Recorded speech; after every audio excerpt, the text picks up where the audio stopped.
What's up? What's up? Is that not a phenomenal song? I love that song. I was just blasting that yesterday when I was getting my lift on in the gym. Does not sound like two of the members from Typo Negative at all. Although, of course, if you know who that is, that was Fallout, one of Peter Steele's first band, man. And like I said in one of the last episodes, man, it sounded like Depeche Mode and Joy Division and along those lines, man. Definitely some awesome shit, though. What's doing? You are hanging with the beast, and today we are talking about 5 great bassists. Primarily, all of course, from the 90s. When I say primarily, because some of those people obviously have had interesting careers that are still going, and were a few that had crossed over from the 80s to the 90s, and some are still going strong. Some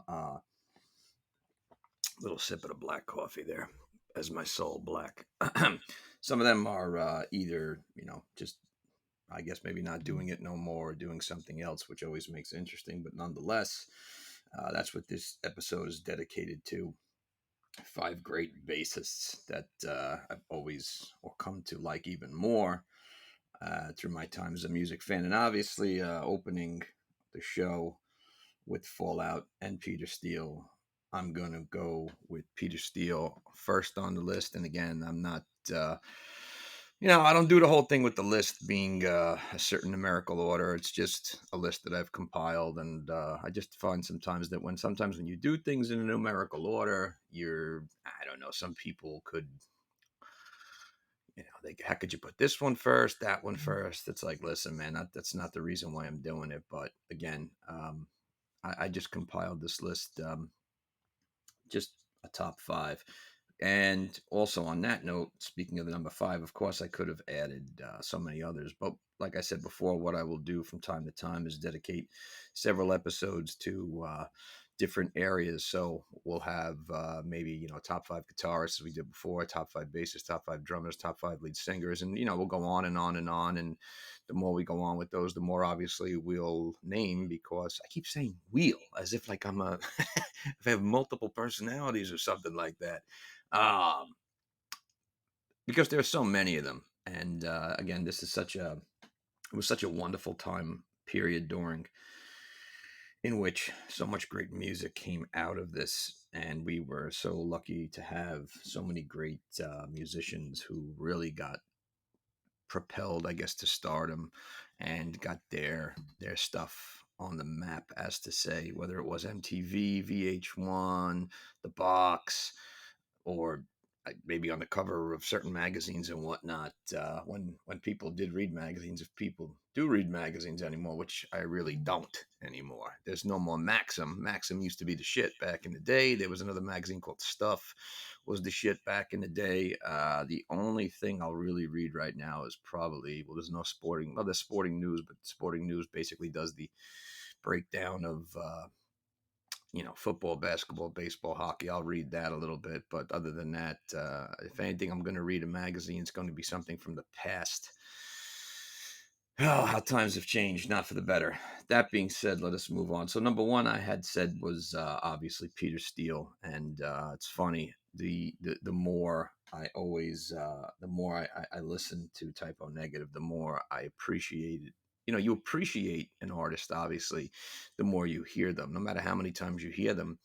But the more and more and more you listen to them, you really appreciate them for so many different things. And I'm going to mention his name again because, like I said, he's a music guru and he knows his stuff really well. My buddy, Frank Ferry, and I were just talking recently. We were talking about the episode that was about Peter Steele and how I had used the intro to be Pictures of Matchstick Men, and we both loved that song. And he was good enough to send me uh, Typo Negative uh, live version of that song from in concert from Access Boston, October 29th, 1995. If you get a chance, definitely check that out. It was a phenomenal show. And again, like I've said time and time again, the more I saw them live, the so much better and in sync they were. Um, and you really appreciate a band or a singer so much more when you have the ability to A, see them live, and B, hear them live, depending on the audio and stuff like that. Because let's face it, going back to 1995, there was the technology just wasn't there. So most likely, unless it was recorded professionally, you were probably getting someone who recorded it in the crowd, or as they say, bootlegged it, which many of us have done and continue to do. Although today, pretty much you can record whatever you want when you go to a show. But definitely check that out in 1995.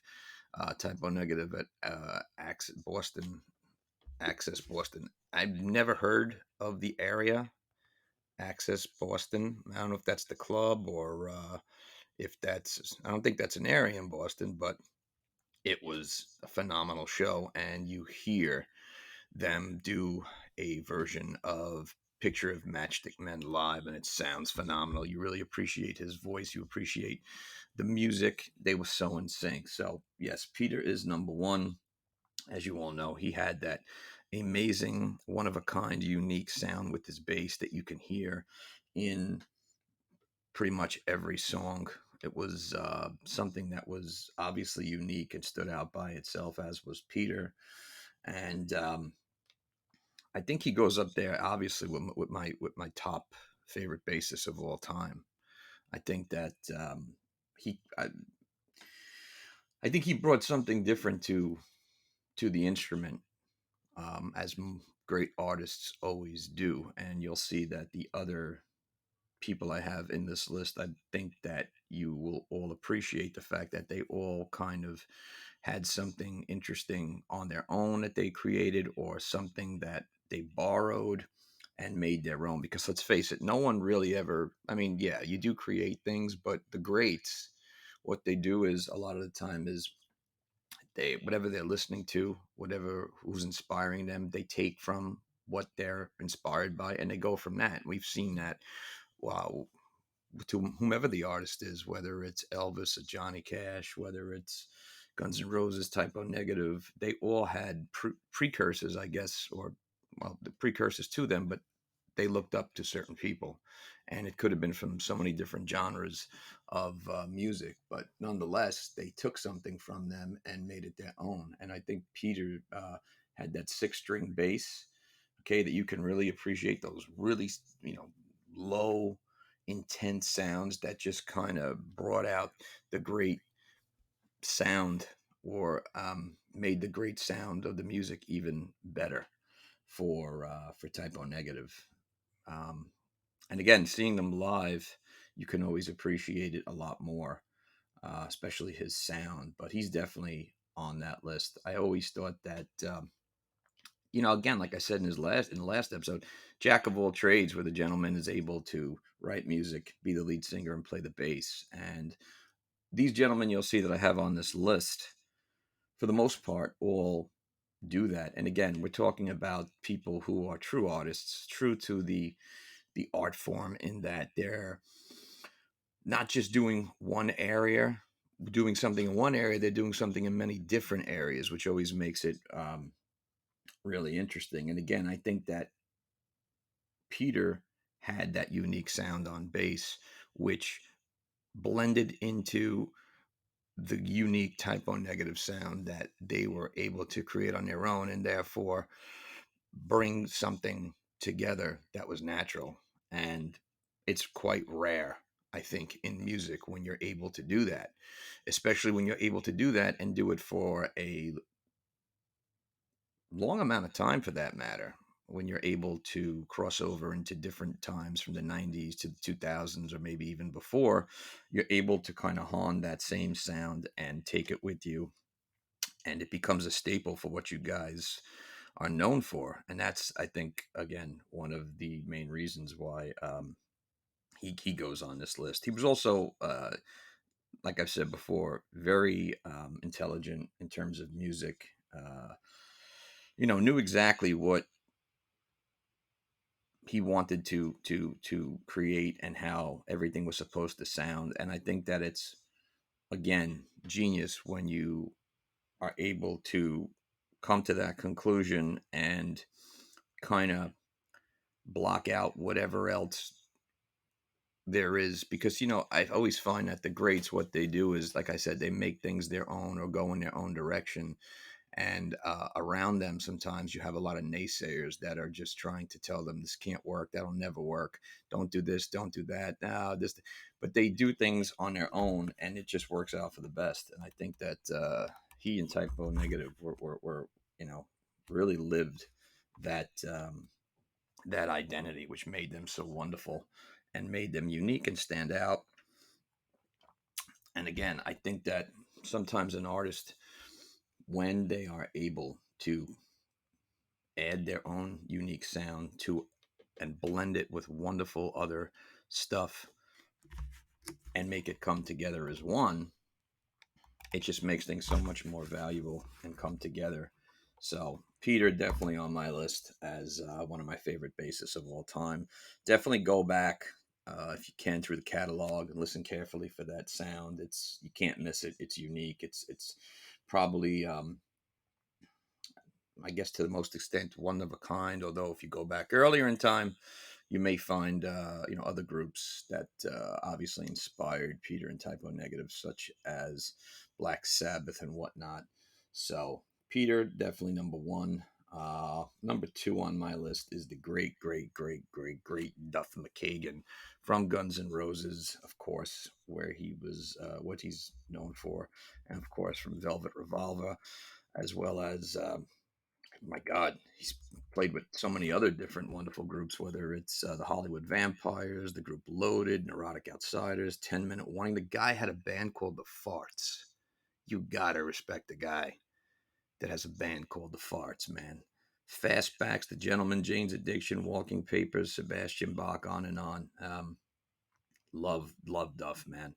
Had the pleasure of seeing him live twice when Guns N' Roses was in town, maybe about 2 or 3 years ago, I think it was. They were at in New Jersey, MetLife Stadium, and then of course I saw them at the Garden. And he's just one of those guys that just oozes music, man. I mean, he's so energetic on stage, uh, in great shape, by the way. Another thing I really give him credit for. Looks good for 58, man, and that's not old. Um, Phenomenal bassist. Another guy who is extremely intelligent when it comes to music and other things, and has such an interesting story too.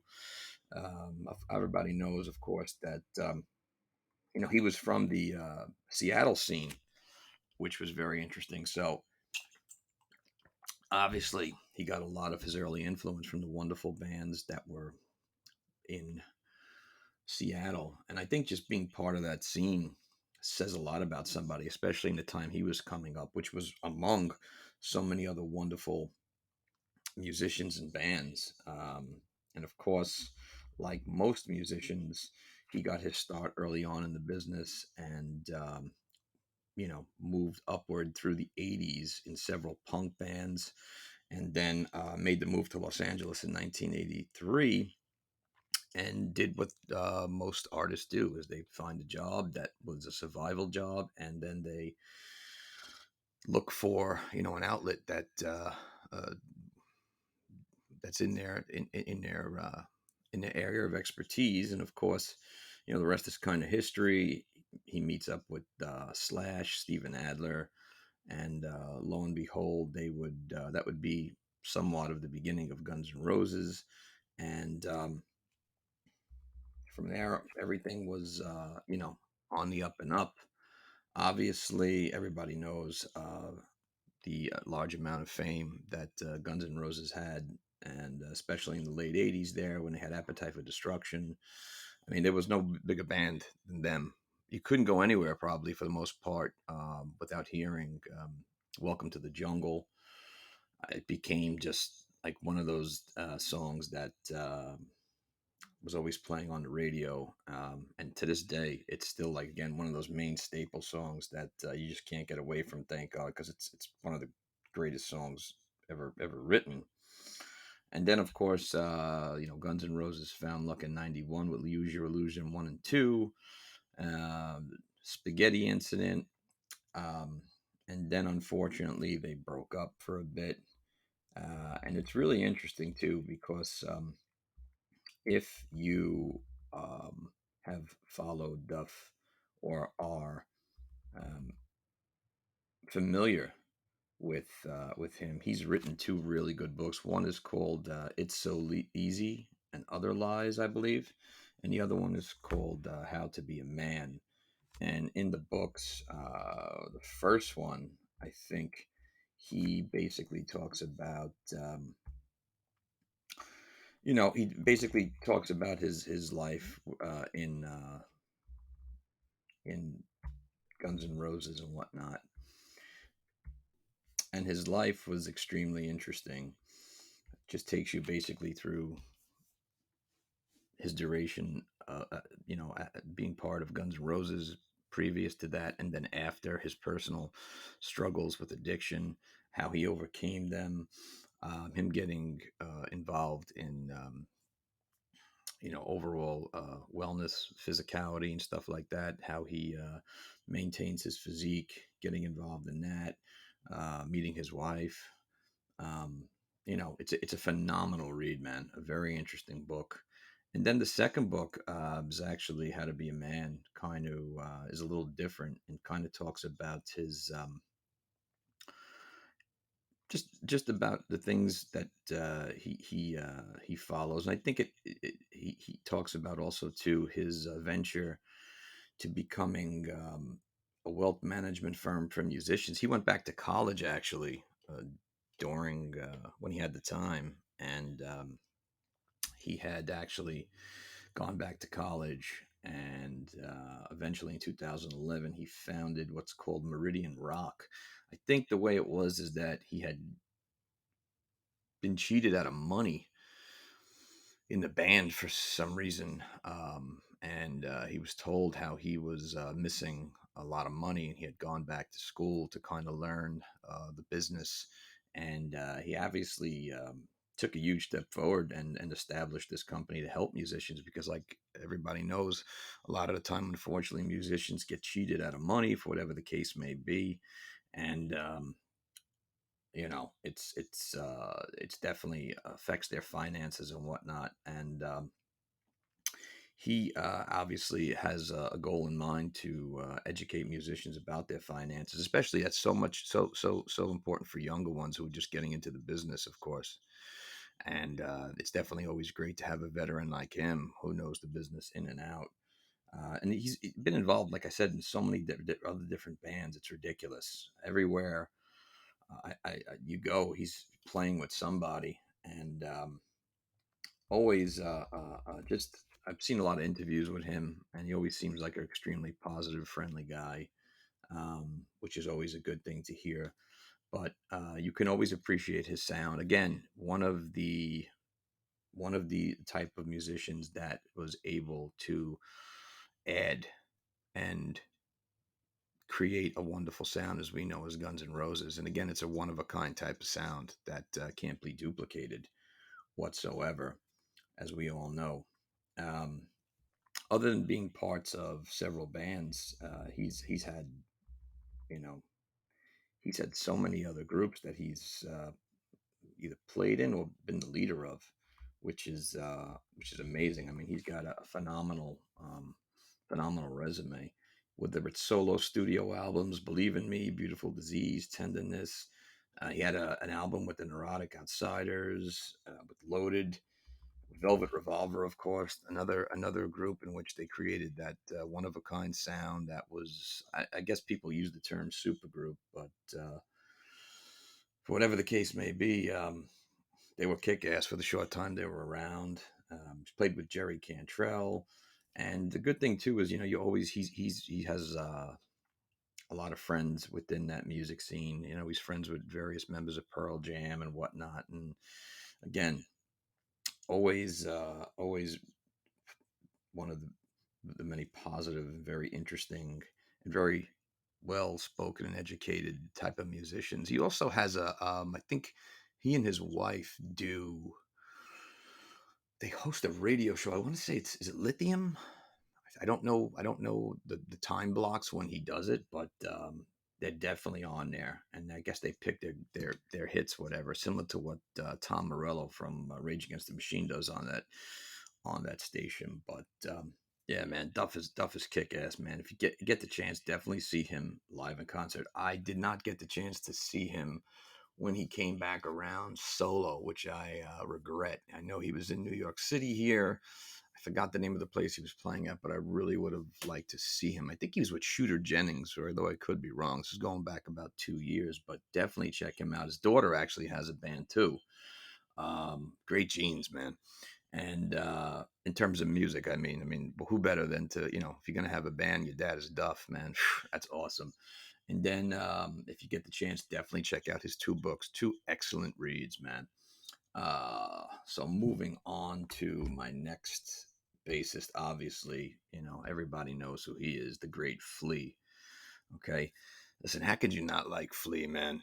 Another guy who just seems always to, at one point, he was absolutely everywhere, whether it was music, whether it was acting, whether it was being at a Lakers game, something him and I have in common. We're both huge Laker fans. Although these days, they're driving me absolutely mad as I can't bring myself to watch them too much because it's absolutely frustrating. But I'm not going to get on that because I could stay on that for a long time. But obviously, everyone knows he was one of the founding members and the bassist of the Red Hot Chili Peppers. Probably has one of the most unique sounding, you know, his own unique sound that there is.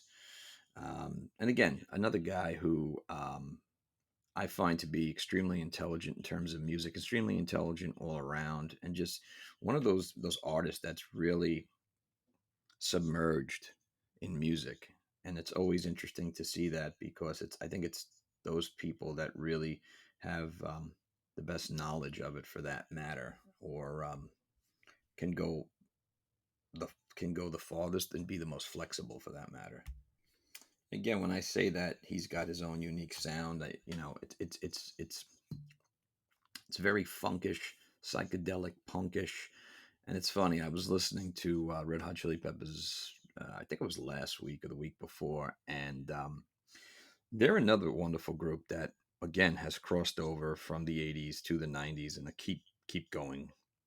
I know they have a new tour coming, which I hope to go see them. And excuse me, they seem to keep gaining steam as time goes on, which is always amazing. But they're another group that was extremely flexible in that they had certain albums with certain songs on it where it sounded very hardcore punkish, then it sounded very kind of 70s funkish, and then it was kind of pulled back a bit, um, and then it was very a rock style. And again, I think that they're one of those few groups that can do that, and it just goes to show you the overall talent in the group. And of course, his sound, that funky bass that he has, just fits perfectly for what they are.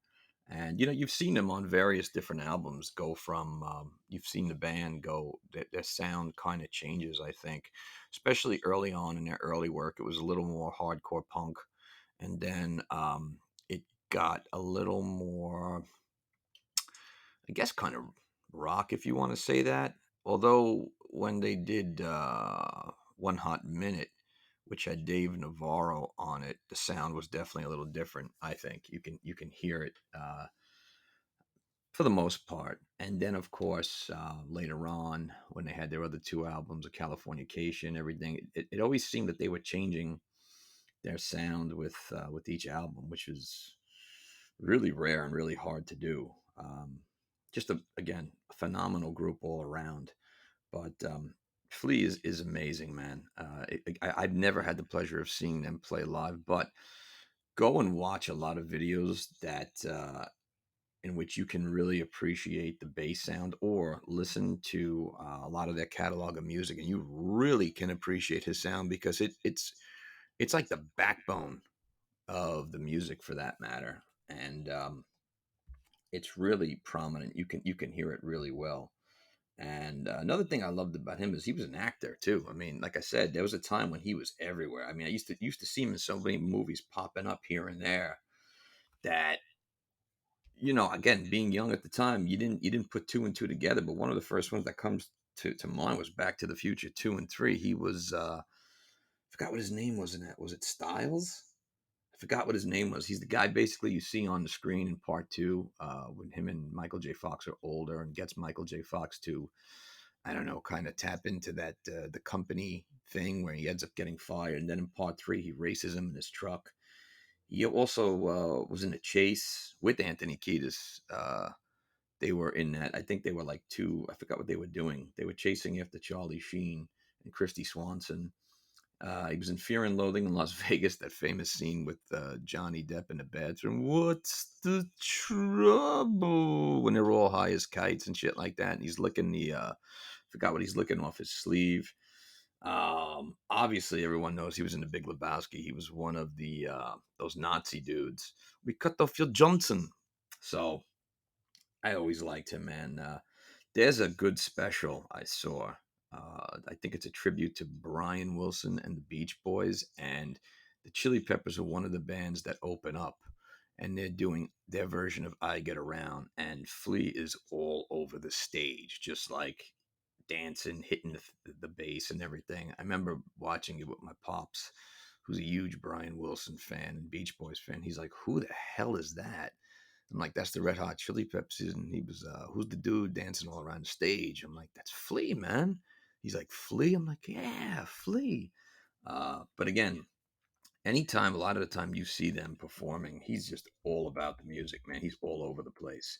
And again, I don't know, I think they're vampires, man, because they're in their late 50s, which isn't old, but they never seem to get old, which is amazing, especially when they're dancing all over the stage and whatnot, you know. So yeah, he's just become like I think the poster boy for bass players and the bass in general. And again, you can see him everywhere, man. In certain movies, TV shows. Really, really talented guy all over the place. Um, does a lot of philanthropy, does a lot of activism, which is always great, of course. So he definitely makes my list for sure. Moving on, someone who I've always appreciated. Obviously, played in what I consider to be one of the greatest music groups of all time.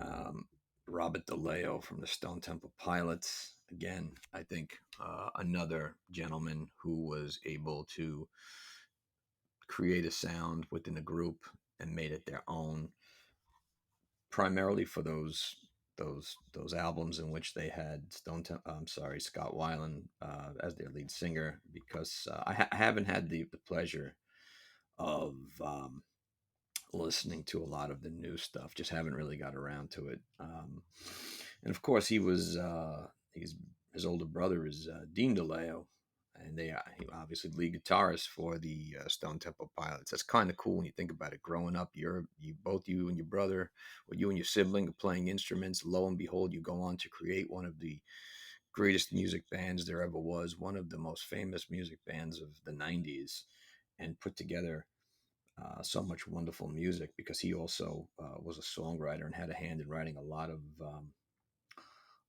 the music. I think he actually wrote "The Great Plush," which says a lot. I mean, one of the greatest songs of all time. They grew up in Montclair, New Jersey, actually, which I'm familiar with, not too far from me. And then obviously they met up with Scott Weiland, and soon formed the band, which at first was called Mighty Joe Young, which is a very interesting name for a band. Two great names for a band: Mighty Joe Young and Stone Temple Pilots. I mean, that's pretty interesting. I like that a lot. And of course, everybody knows how what happened next. They went on to create Core, Purple, uh, tiny tiny music songs from the Vatican Gift Shop, 4, Shangri-La Di Da, their sixth album with the peace symbol on it, and they're still going on today. Um, he's also him and his brother both produced the 2010 Stone Temple Pilots album, the one I'm talking about with the peace symbol. I think that was one of the few albums that was not produced by the great Brendan O'Brien.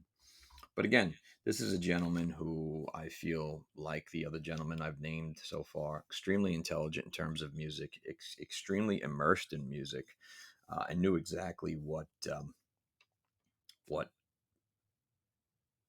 they wanted to create as a band, especially as a songwriter and whatnot.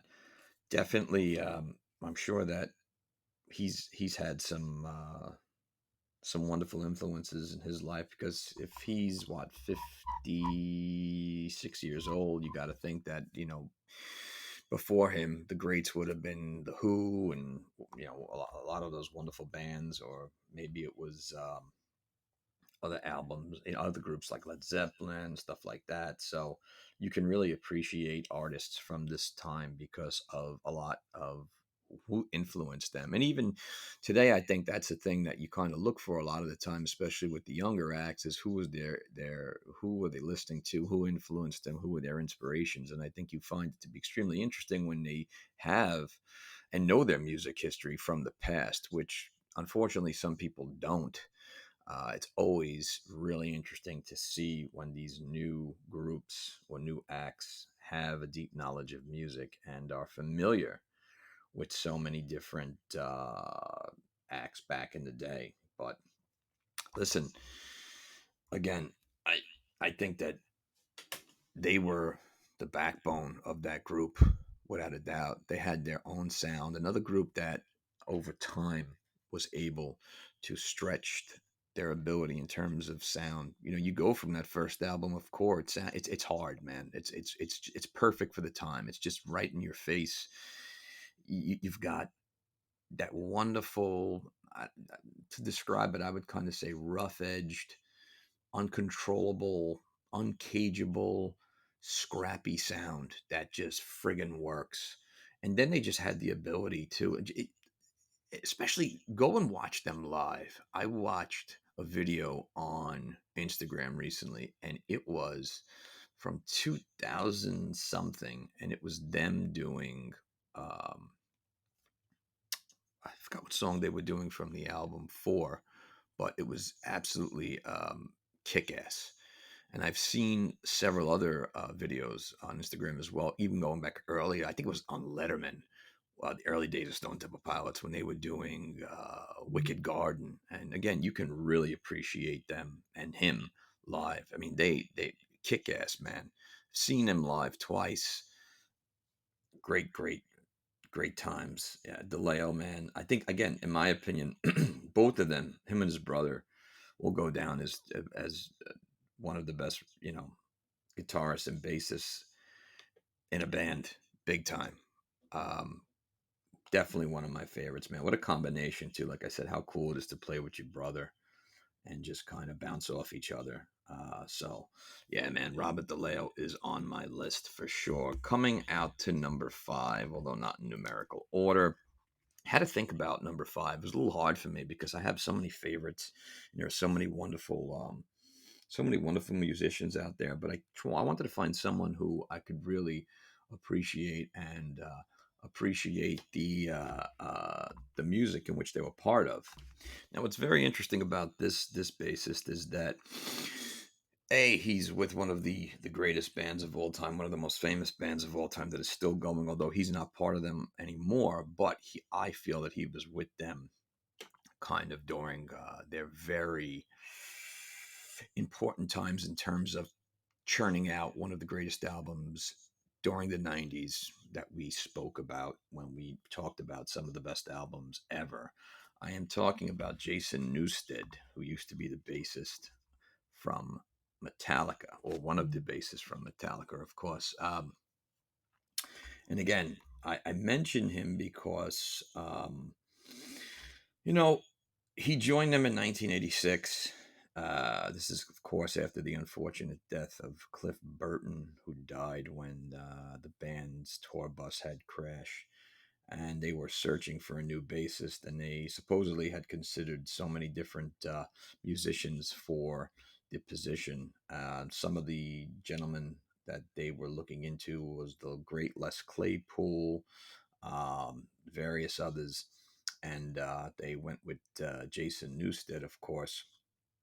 And from there, he was part of some of the, some great Metallica work.